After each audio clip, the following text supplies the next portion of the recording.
देखिए एगो बुआ नहीं एगो लड़का ऐसा ने एगो लड़की के देख के ऐसा ने ना बड़ी छोट तो बिया ये ठीक बिया सबका नजर तोहरिए पर गड़ल बा। एक बार डांट के बोल कि भैया लोग नहीं भैया मत कहिए ऐसा मत कहिए। अरे शिव भैया के दिमाग खराब बा हम देखली है तो हम कहली भैया कई राउंड गवल माए करा खातिर। देखिए ऐसा नहीं एगो लड़की के एगो लड़का देख के एगो बात कहता है भैया हर सज सवादी के हर मेकअप कर के ललका लिपस्टिक खूबे जतौन के सज सवादी के मेकअप कर के ललका लिपस्टिक खूबे जतौन के मन लगा चाहिए हर सज सवादी के हर मेकअप कर के हर ललका लिपस्टिक हर खूबे जतौन के हरी मन लाला चाहिए लइका कहता हरी बोला बोला जिलेबी के रासा बोला बोला जिलेबी के रासा खाली चूड़ा लगही बोला बोला जिलेबी के रासा खाली चूड़ा लगही मुर्गा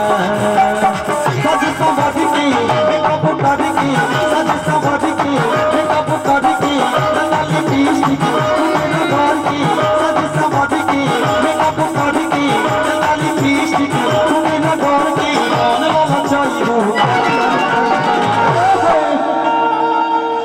हरी बोला बोला हो जिलेबी के रासा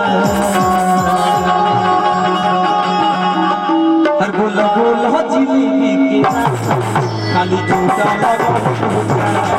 बोला बोला जिलेबी के रासा खाली चूड़ा लगा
रस टप टप चूमी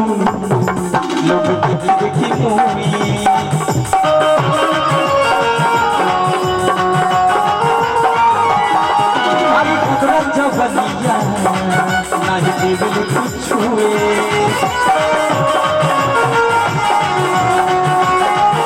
रस टप टप चूमी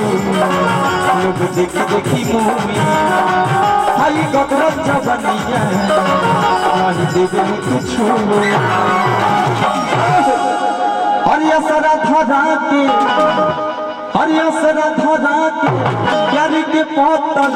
आगे बिछा के हमके बोला के असरा धरा के